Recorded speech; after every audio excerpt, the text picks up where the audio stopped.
Shalom.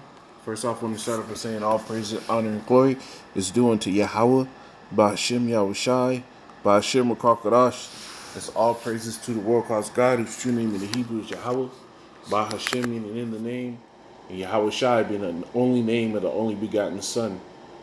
Right? I also want to say double honors to the elders and apostles of Great Millstone, and peace and mercy to the hopeful life, truth, and spread of truth and sincerity. On a brother Tazabah in the Great Millstone Arizona camp, Lord will with another video to edify. And I'm gonna play this video and keep in mind this is the voice of the people, right? This is Joe Schmo, right? A lot of this is being recorded from Nosebleed, so those are the people that can get those great seats, right? The average Joes.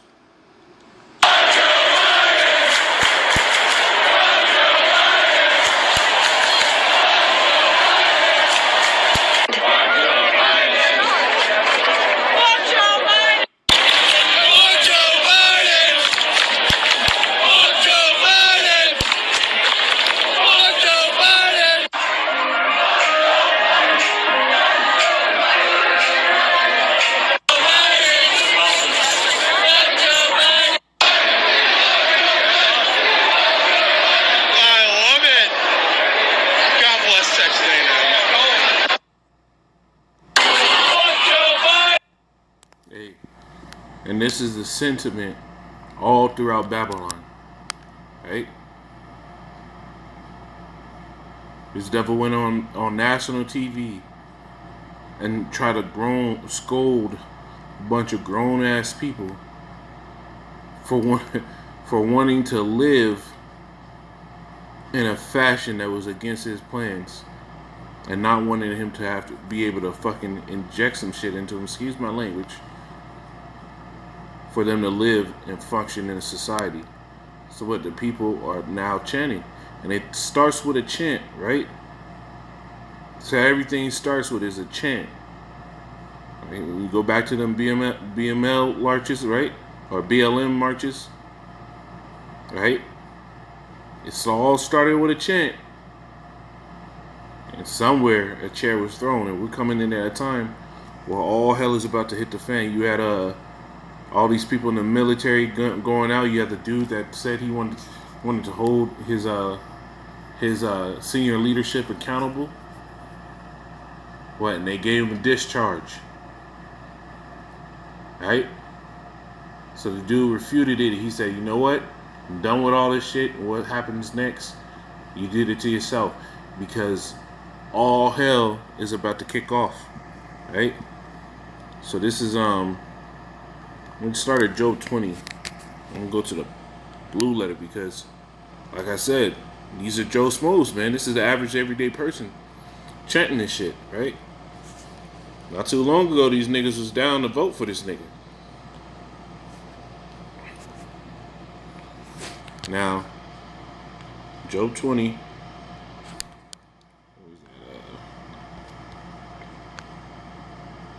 And 22.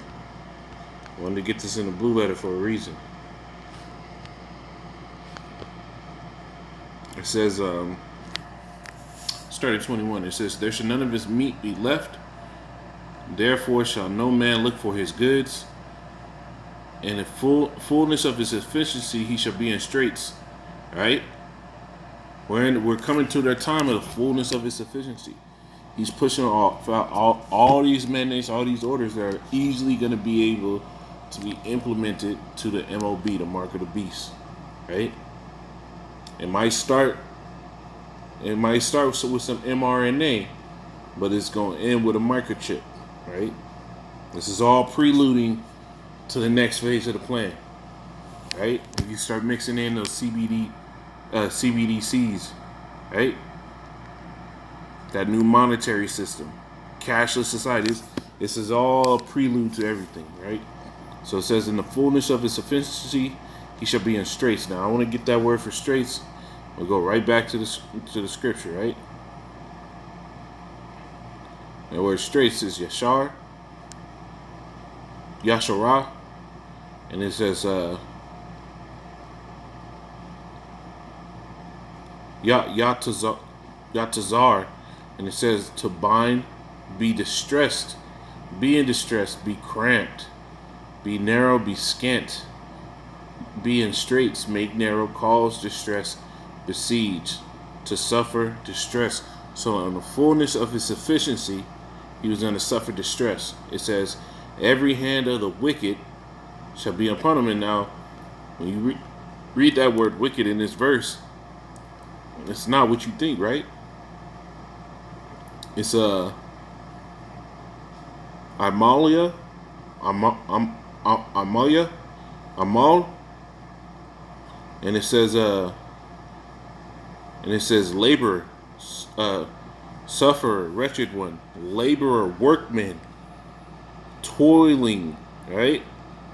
So all the laboring classes, all these people are going to come against this devil in his agenda, because what he's putting the squeeze not only on the Israelites but on them, and they're about to start bugging the hell out. Right? This is that time.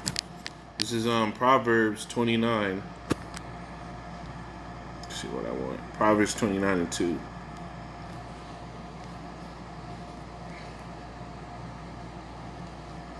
And it says, when the righteous is in authority, the people rejoice. But when the wicked bear rule, the people mourn. You see? And that's exactly what is happening.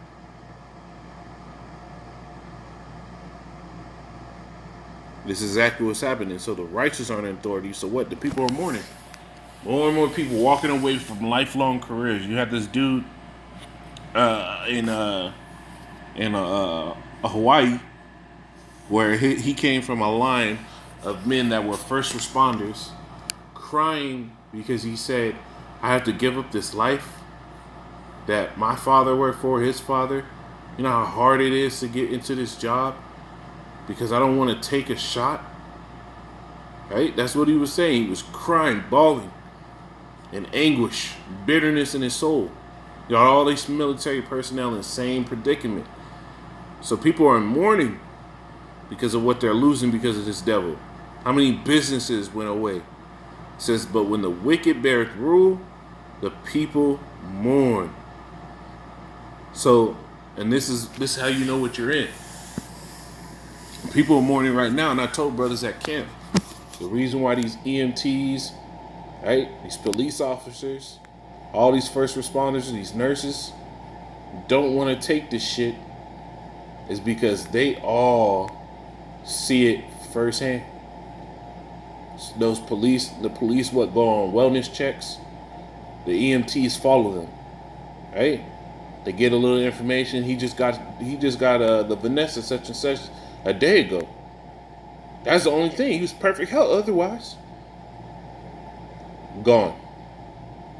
They go up to the door. They see the proof. This is why they don't want to take it. But instead of coming out and them saying that these things are happening, it's put on a hush, right? It's considered workplace PHI, which is not supposed to be talked of, right? This is what's happening, and these people are fed up with it, man. They don't want to be locked down anymore. They don't want your shit, and they're gonna lose their shit. This is 2nd Ezra 15. I think I'm gonna start at 16. Start at 14. It says, woe to the world and them that dwell therein, for the sword and their destruction draw nigh, and one people shall stand up and fight against another, and swords in their hands. And we're coming to that time. We're coming to that time, man. You know, I had a brother, one of the brothers in the camp, he said he went to a Bass Pro, and you know, a lot of this stuff is gone. Hunting bulls, all that. Esau buying up whatever he can, right? And then I went to a store today, and I saw all the ammo. And I don't have a gun, but I'm walking by that area, and all the ammo gone, all of it, right? Even the pre-made, even the you know, the empty casings for you to pack your own ammo, gone. A lot of that shit is gone, man. Right? The prices for things are getting sky high. I just recently went to the grocery store, man.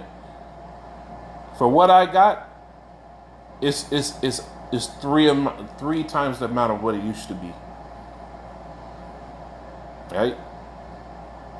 This is the time that we're in. So it says, the sword and the destruction draw nigh, and one people stand up and fight against another, and swords in their hands. It's about to be blow for blow, people at each other's necks. Right? It said, and these people are going to go against the government. They're going to go against the establishment. They're going to go against the order of the rulers of this world right now. It says, verse 16, it says, for there shall be sedition among men, and invading one another. They shall not regard their kings nor princes, and the course of their actions shall stand in their power. You see, these people are going to take it into their own hands. Right? You got all these police officers, right? Nurses quitting, right? And what's that mean? It's going to be a lawless city. This is going to be exactly like the movie Dark Knight Rises, right? The Batman movie with Bane in it. Right? When he took away the police, what? Everybody, it was survival of the fittest. And that's what America is about to turn into. It's going to be eye for an eye, blow for blow, tooth for tooth. You know, you got what I need, I'm here to take it. That's exactly the way America's going to be. This is all prophesied.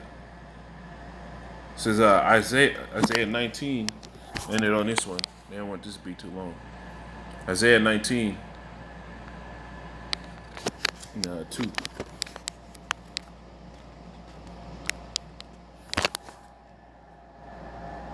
Start at one. It says, the burden of Egypt.